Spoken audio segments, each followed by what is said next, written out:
let's start. To me, the most surprise story is what happened with those guys, the Lions. That's the first team that we're talking about. Ben Johnson, who was a lock to get the Washington Commanders job, pulled himself out of the running early this week. This is how strange it was.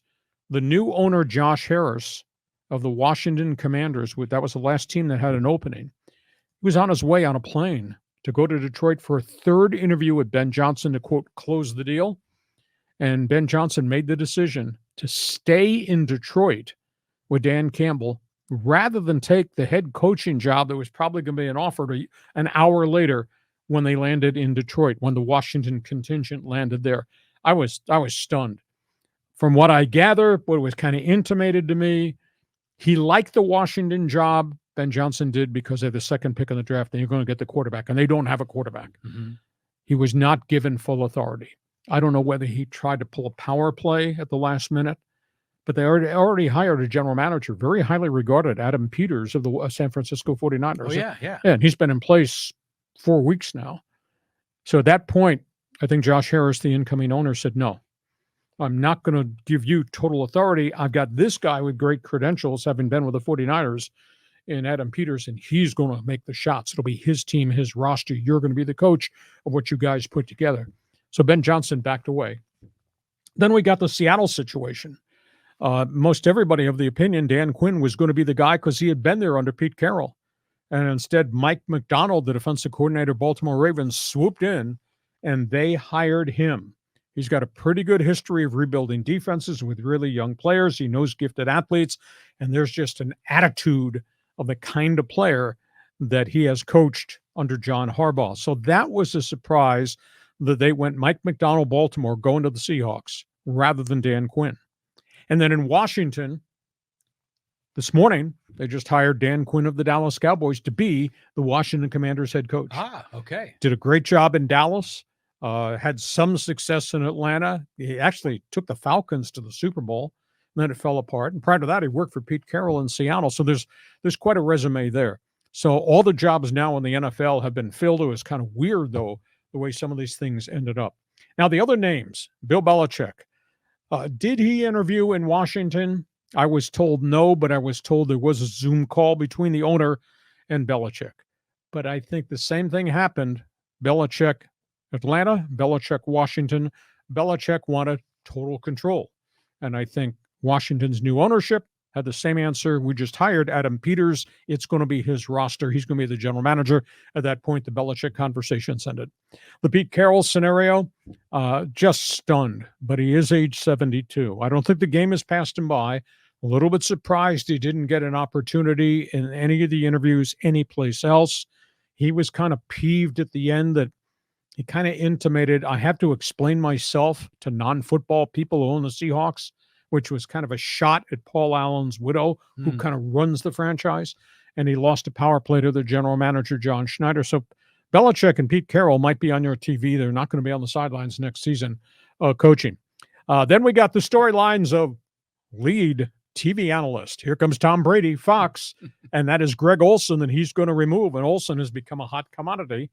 Tom Brady will be the number one color analyst with the lead broadcast team and Kevin Burkhardt.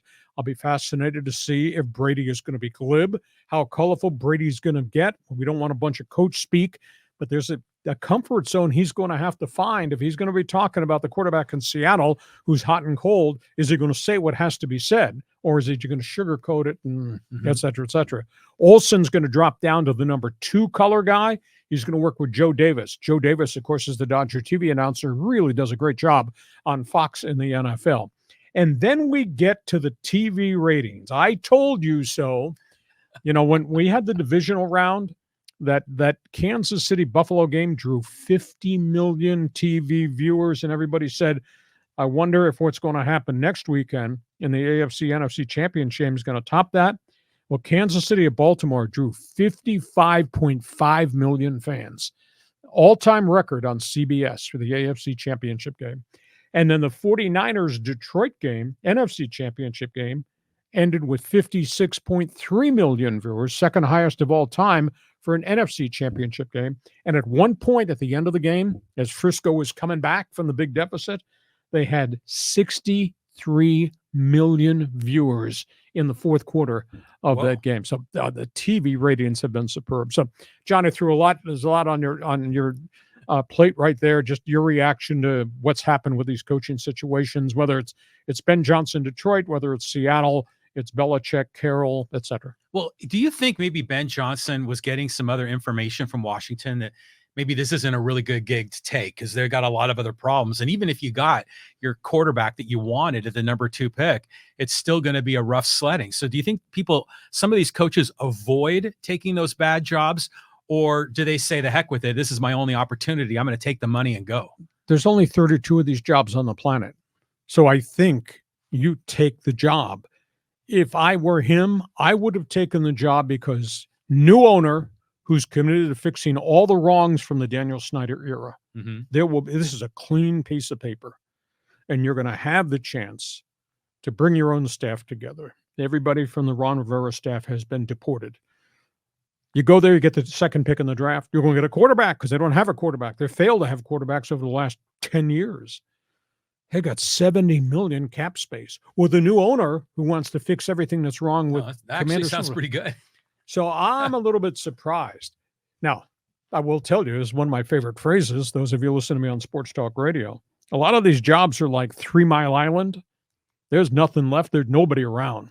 And Washington's 3 Mile Island. However, you got new leadership going in to clean up all that toxic mess from the Daniel Snyder era. That's why I think Johnson, he had the chance to go be his own man. And very seldom you go in the door with a high pick and a truckload of cap space with a new owner that wants to do it correctly and believes in you. So a little bit surprised. Yeah, I'm fascinated to see how that goes. But I want to talk about Brady because Greg Olsen got screwed. I mean, Greg Olsen is legit. That guy is good. He's way better than Collinsworth. And here Brady comes rolling in. You know, it's like the new girlfriend, and he gets the bump. But I think Brady, he's snarky. He's got some witty comedy, and he'll call people out. The question is he going to be coached by what is it, CBS? Whether they're going to let him speak Fox. his mind? Oh, it's Fox. So I was told that Brady has spent a chunk of the season going to Los Angeles and meeting with Fox people and going through, quote, dry runs. Oh, really? Off video. So I think he's practicing. But, you know, the relationship is play-by-play guy, color guy, give him his space, but he has to understand his space is this. It's not some long, elongated answers. It takes time to get comfortable and to do that. But he's smart and he's glib. The question for, as it relates to Tom Brady, is what will the content of his comments be? I don't want to hear coach speak, and I don't want long, drawn-out things in which you just talk and talk, but you don't really make a point. You know, if I'm watching Matthew Stafford get battered by the Rams, is Tom Brady going to talk about the fact that left guard keeps taking penalties, or the left guard can handle gap control? Color analysts have to enunciate what they see and be truthful, even if it makes the center and the left guard look like failures because the quarterback's getting battered back there. So we'll just have to see how erudite he is. Can he deliver the message? And will the content of the message be right on? Because the worst thing is coach speak. Don't be telling me about coach speak. Well, you worked in a 3-man booth. I mean, how is that dynamic different than a 2-man booth?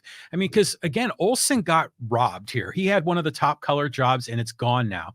But the Monday Night Football had a 3-man booth. I mean, does that formula no longer work? Sometimes it works depending who the guys are and the ability of analyst 1 and analyst 2 to work with the play-by-play guy. I did 3 in the booth with the Chargers, and we just had an understanding. Jim Laslovic, Pat Curran, I'm going to paint the picture. You fill in the dots, but it's got to be within this confine. Don't be yapping as they're coming to the line of scrimmage for the next snap. Somehow I think you're trying to coach me right now. Yes. Quit your yapping, Riley. So it takes chemistry, and we had great chemistry almost from the get-go with the Chargers. And then I went to Seattle, and we had 2+1. We had a third guy on the sidelines to work with a color analyst. I worked with a guy by the name of Steve Rabel, longtime wide receiver who'd been the color analyst on Seahawks. I walked in the front door, and we just hit it off. And I gave him plenty of space. And then we had a third guy by the name of Ron Callan, who was fabulous down on the sidelines. Usually sideline guys, they go to him twice a half. Hell, I went to Ron Callan twice every series. Nice. So here's your space. I'll color it for you. You jump in. Our broadcast in Seattle, I thought were really electric. I thought the fans thought our Charger broadcast were really good. Okay, we go from all that. And by the way, Greg Olsen's not disappearing. He'll be the number 2 guy on the number 2 team, which means he made a lot of marquee games. I think it was unique. Maybe there had been thought, can we put 3 in the booth on the lead broadcast? Can we have their play-by-play guy work with both Brady and Olsen? But the decision was made no, because it's tough to have 3 in the booth on TV. Yeah. So, well, but what about the fact that all these new streaming platforms are coming online and they all have to have their number 1 team? So right now we have 4 number 1 teams.